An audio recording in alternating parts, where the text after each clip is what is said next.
আসসালামু আলাইকুম। প্রিয় নবম ও দশম শ্রেণীর শিক্ষার্থীরা, আশা করি তোমরা সবাই ভালো আছো। আজকের পর্বে আমরা ৫.১ এর ২১-২২ এই দুটি অঙ্ক সমাধান করা শিখব। তোমরা স্ক্রিনে দেখতে পাচ্ছ। এখানে ২১ নম্বর অঙ্কে বলা আছে যে একটি লঞ্চের যাত্রীর সংখ্যা হচ্ছে ৪৭ জন। এর মাথাপিছু কেবিনের ভাড়া ডেকের ভাড়ার হচ্ছে দ্বিগুণ। ডেকের ভাড়া মাথাপিছু ৩০ টাকা হলে মোট ভাড়া প্রাপ্তি হচ্ছে ১৬৮০ টাকা হলেও কেবিনের যাত্রীর সংখ্যা কত, এটা আমাদেরকে বের করতে হবে। খুব ইজি অঙ্ক, এটা কোনো কঠিন কোনো অঙ্কই না। আমরা অঙ্কটা দেখো খুবই ইজি, সহজ নিয়মে অঙ্কটা সমাধান করার চেষ্টা করব। তাহলে এখানে আমরা মনে করি যেহেতু এখানে আমাদের প্রশ্নটি কি বলছে, কেবিনের যাত্রীর সংখ্যা কত।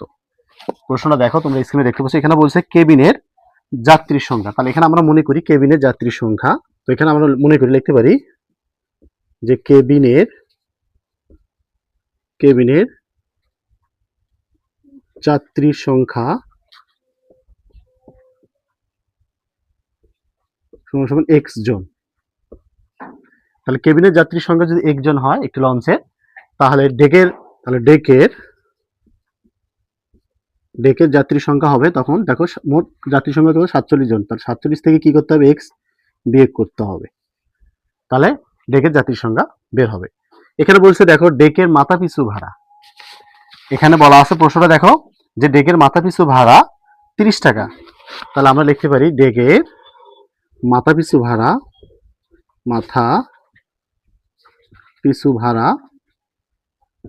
কত, ৩০ টাকা। তাহলে ডেকের মাথাপিছু ভাড়া যদি ৩০ টাকা হয়, তাহলে আমরা লিখতে পারি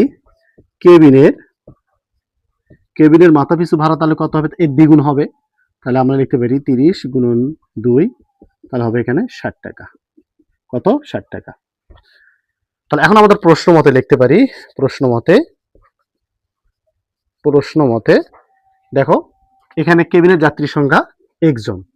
তাহলে কেবিনের মাথাপিছু ভাড়া কত, ৬০। তাহলে আমরা কি করব, একজনের সঙ্গে ৬০ কি করব, গুণন করব। তাহলে এখানে লিখতে পারি ৬০ গুণন এক্স, এরপর আমরা এখানে প্লাস দেব। এবার দেখো ডেকের যাত্রীর সংখ্যা কত, ৪৭ মাইনাস একজন। তাহলে ডেকের মাথাপিছু ভাড়া হচ্ছে ৩০। তাহলে এখানে আমরা লিখতে পারি ৩০ গুণন ৪৭ মাইনাস এক্স। তাহলে মোট ভাড়া প্রাপ্তি কত, এখানে প্রশ্নটা তোমরা একটা দেখো, মোট ভাড়া প্রাপ্ত হচ্ছে ১৬৮০ টাকা। তো এখানে আমরা লিখতে পারি এখানে ১৬৮০ টাকা, এটা আমরা লিখবো। ঠিক আছে, মোট ভাড়া প্রাপ্তি হচ্ছে ১৬৮০ টাকা। এরপর আমরা এখানে লিখবো বা, ওকে। তাহলে এখানে ৬০ এক্স, এরপর আমরা এই ৩০ এর সঙ্গে ৪৭ গুণন করি, তাহলে আসবে এখানে ১৪১০ মাইনাস এসে গুণন করো, তাহলে হবে এখানে 3x ইকুয়াল ১৬৮০। তাহলে ৩০ দ্বারা ৪৭ গুণন করলে কি আসবে, ১৪১০।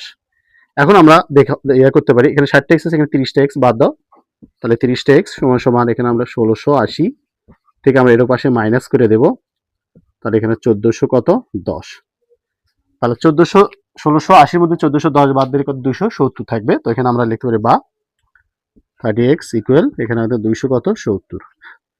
এরপর এখানে আমরা লিখতে পারি x ইকুয়াল ২৭০ কে আমরা যদি ৩০ দ্বারা ভাগ করি, তাহলে এখানে আসবে ৯। কত আসবে, ৯। তাহলে আমরা x এর মান কত পাইলাম, x এর মান হচ্ছে কত পাইলাম, ৯। তাহলে আমরা লিখতে পারি কেবিনের যাত্রীর সংখ্যা, যে কেবিনের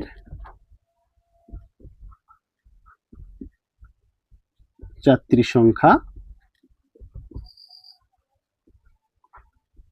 ৯ জন।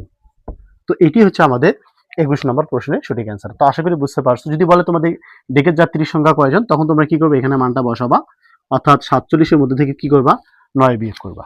তাহলে তোমাদের ডেকের যাত্রীর সংখ্যাটা বের হয়ে আসবে। তো এখন আমরা ২২ নম্বর অঙ্কটি সমাধান। ২২ নম্বর অঙ্কে বলা আছে যে মোট ১২৫টি ২৫ পয়সা মুদ্রা ও ৫০ পয়সা মুদ্রা মোট হচ্ছে ৩৫ টাকা। তাহলে মোট ১২৫টি ২৫ পয়সা মুদ্রা ও ৫০ পয়সা মুদ্রা মোট ৩৫ টাকা হলে কোন প্রকারের মুদ্রার সংখ্যা কত, সেটা বের করতে হবে। তাহলে এখানে আমরা লিখতে পারি, প্রথমে আমরা ২৫ পয়সা মুদ্রার সংখ্যা আমরা এক্স ধরে নেব। তো এখানে দেখো ২২ নম্বর অঙ্ক, এখানে লিখতে পারি মনে করি খুবই সহজ অঙ্ক, এটা কোনো কঠিন কোনো অঙ্কই না। মনে করি দেখো ২৫, তাহলে এখানে আমরা লিখতে পারি ২৫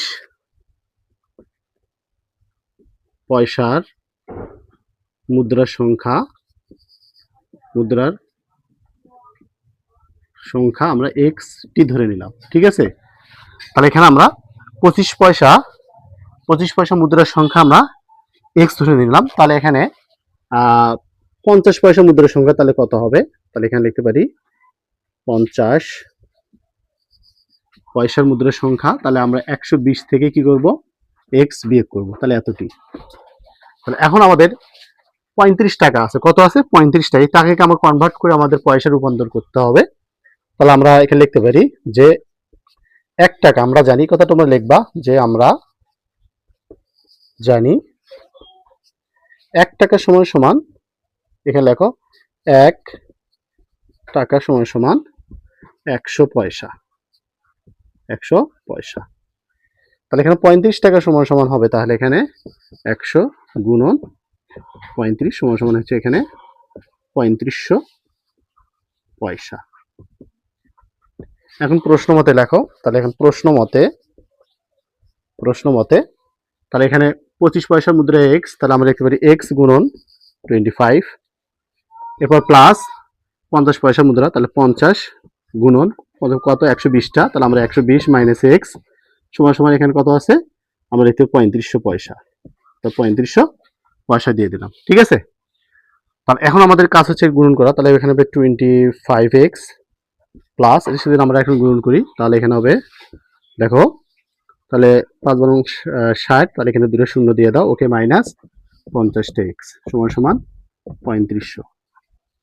এরপর আমরা বা লিখতে পারি, তাহলে এখানে 25টা আছে, 50টা এক্স, এখানে আছে 25টা এক্স, তাহলে বাদ দিলে কি হবে, মাইনাস 25টা এক্স থাকবে, ওকে। তাহলে সমান সমান এখানে কত আছে, 3500, আর এর পাশে যা মাইনাস কত হয়ে যাবে, 6000, ওকে। তাহলে এখানে বা আমরা লিখতে পারি, এখানে যদি তোমরা বিয়োগ করে দাও, আমরা লিখতে পারি 25x মাইনাস, ওকে, এটা বাদ যদি দাও 6000 মধ্যে, তাহলে এখানে মাইনাস 2500, উভয় পাশে মাইনাস মাইনাস ক্যান্সেল করো, তাহলে এক্স এর মানটা বের হয়ে আসবে। তাহলে 2500কে যদি তুমি 25 দ্বারা ভাগ করো, তাহলে আসবে এক্স এর মান, যে এক্স এর ভ্যালু আসবে, এক্স এর ভ্যালু আসবে কত, 100।